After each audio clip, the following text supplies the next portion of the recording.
اور بے شک ہم نے حصول نصیحت کے لیے قرآن کو آسان کر دیا ہے، تو ہے کوئی نصیحت حاصل کرنے والا؟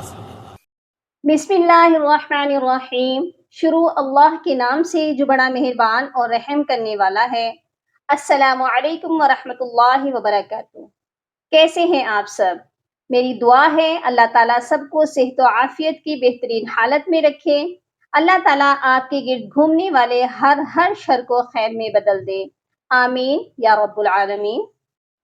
آج کی کلاس میں ہمارا سورہ ملک کا سیکنڈ لاسٹ لیسن ہے، یعنی ہم نے 24 آیات جو ہیں وہ حفظ کر لی ہیں، تو انشاءاللہ آج ہم 25 سے لے کر 27 آیات تک تجوید سے پڑھنا سیکھیں گے، اور ساتھ ساتھ اس کی پریکٹس کے ساتھ زبانیں بھی یاد کریں گے۔ تو اینڈ تک میرے ساتھ رہیے گا۔ آج کی آیات بہت ہی ایزی ہیں، تو چلیے سبق سٹارٹ کرتے ہیں۔ اعوذ باللہ من الشیطان الرجیم، بسم اللہ الرحمن الرحیم۔ وَيَقُولُونَ مَتَى هَذَا الْوَعْدُ إِن كُنتُمْ صَادِقِينَ۔ یہاں پر نون ساکن پر اخفا کریں گے، اور دوسرے نون ساکن پر بھی اخفا ہوگا، کیونکہ آگے حروف اخفا ہے۔ صادقین، صاد موٹا ہوگا اور قاف کو بھی موٹا کر کے پڑھیں گے، ٹھیک ہے جی۔ نیکسٹ آیت پر چلتے ہیں۔ قُلْ إِنَّمَا الْعِلْمُ عِندَ اللَّهِ۔ نون مشدد پر غنہ کریں گے اور میم کو لام کے ساتھ ملا کر پڑھیں گے۔ یہاں پر دو الف ہیں، دونوں کو ہم نے چھوڑ دینا ہے، اس کو نہیں پڑھنا۔ اور یہاں پر آپ دیکھیے صاد کا وقف ہے۔ صاد کے وقف کا مطلب ہے کہ ہمیں یہاں پر ملا کر پڑھنا چاہیے، لیکن اگر آپ یہاں پر تھک کر ٹھہر گئے ہیں تو پھر ملا کر پڑھنے کی ضرورت نہیں ہے، لیکن ملا کر پڑھنا زیادہ بہتر ہے۔ اور اگر ہم یہاں پر وقف کر رہے ہیں تو وقف کیسے ہوگا؟ ہا کو ہم ساکن کریں گے، ہا کی زیر کو نہیں پڑھیں گے، اور ہا پر آ کر ہم رک جائیں گے۔ یہ پڑھا جائے گا عند اللہ، لیکن ہماری کوشش یہی ہونی چاہیے کہ یہاں پر وقف نہ کریں، تو ہم نے اس کو ملا کر ہی پڑھنا ہے، وقف نہیں کریں گے۔ اس کو پھر سے پڑھتے ہیں۔ قُلْ إِنَّمَا الْعِلْمُ عِندَ اللَّهِ وَإِنَّمَا أَنَا نَذِيرٌ مُبِينٌ۔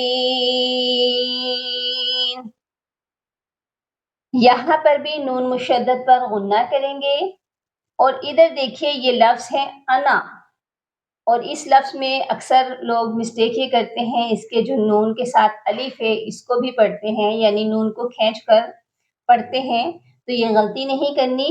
اس انا کو ہم نے بنا کھینچے پڑھنا ہے۔ یہ قرآن پاک میں جہاں پر بھی یہ لفظ آتا ہے ہم اس کو بنا کھینچے پڑھتے ہیں۔ تو یہاں ہم نے انا اس کو چھوٹا پڑھنا ہے، ایک الف کے برابر لمبا نہیں کھینچنا۔ اور نذیر، یہاں پر را کو ہم نے میم مشدد کے ساتھ ملانا ہے اور غنہ بھی کرنا ہے، ٹھیک ہو گیا۔ لاسٹ آیت کو پڑھتے ہیں۔ فَلَمَّا رَأَوْهُ زُلْفَةً سِیئَتْ، یہاں پر دیکھیے میم مشدد پر غنہ کریں گے، اور اس سے جو نیکسٹ ورڈ ہے، ادھر بہت سے لوگوں کی مسٹیک یہ ہوتی ہے کہ یہاں جو ہے حمزہ ہے اس کو یا تو راہو پڑھتے ہیں، الف پڑھ دیتے ہیں، یا پھر یہاں راہو پڑھتے ہیں۔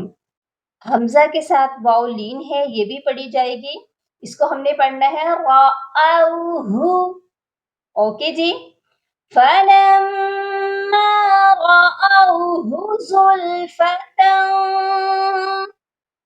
یہاں تنوین پر اخفا کریں گے، سیئت، اور اس لفظ کو ایک بار سپیلنگ کر کے پڑھتے ہیں، سین یا مد زیر سی، حمزہ تا زبر ات، سیئت، کلیئر ہو گیا؟ یا جو ہے وہ یائے مدہ ہے اور اس کے اوپر مد بھی ہے، اس کو ہم نے لمبا کر کے پڑھنا ہے اور حمزہ کو تا کے ساتھ ملانا ہے، یہ لفظ بنتا ہے سیئت۔ اس سے جو نیکسٹ والا ورڈ ہے ادھر تینوں حروفوں کے اوپر پیش ہے، اور بہت سے لوگوں کی مسٹیک یہ ہو جاتی ہے وجوہ، واؤ کے اوپر زبر پڑھتے ہیں، تو آپ نے اس کو بڑے دھیان سے پڑھنا ہے، واؤ کے اوپر بھی پیش ہے۔ وجوہ الذین کفروا، را کے ساتھ واؤ مدہ ہے، اس کو بھی ایک الف کے برابر لمبا کریں گے اور را کو موٹا بھی کریں گے۔ وَقِيلَ هَذَا الَّذِي كُنتُم بِهِ تَدَّعُونَ، ذال کو لام مشدد کے ساتھ ملائیں گے اور درمیان میں دونوں الف نہیں پڑھے جائیں گے۔ هَذَا الَّذِي كُنتُم، اس والے نون ساکن پر اخفا ہوگا، اور تم یہاں پر ہم نے اخفاء شفوی کرنا ہے، بِهِ تَدَّعُونَ، دال مشدد ہے، اس کو سختی سے پڑھنا ہے، تدعون نہیں پڑھنا، تدعون، کلیئر ہو گیا؟ چلیے جی ان آیات کو ایک بار میرے ساتھ دہرا لیجئے۔ وَيَقُولُونَ مَتَى هَذَا الْوَعْدُ إِن كُنتُمْ صَادِقِينَ قُلْ إِنَّمَا الْعِلْمُ عِندَ اللَّهِ وَإِنَّمَا أَنَا نَذِيرٌ مُبِينٌ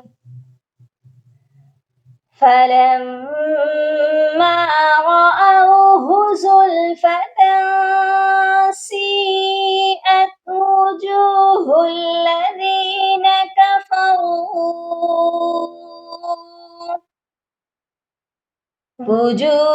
الَّذِينَ كَفَرُوا وَقِيلَ هَذَا الَّذِي كُنتُم بِهِ تَدَّعُونَ۔ امید ہے آپ کو سبق کی سمجھ آ چکی ہے، اس کی بہت زیادہ پریکٹس کیجیے گا اور اپنا بہت سارا خیال رکھیے گا۔ فی امان اللہ۔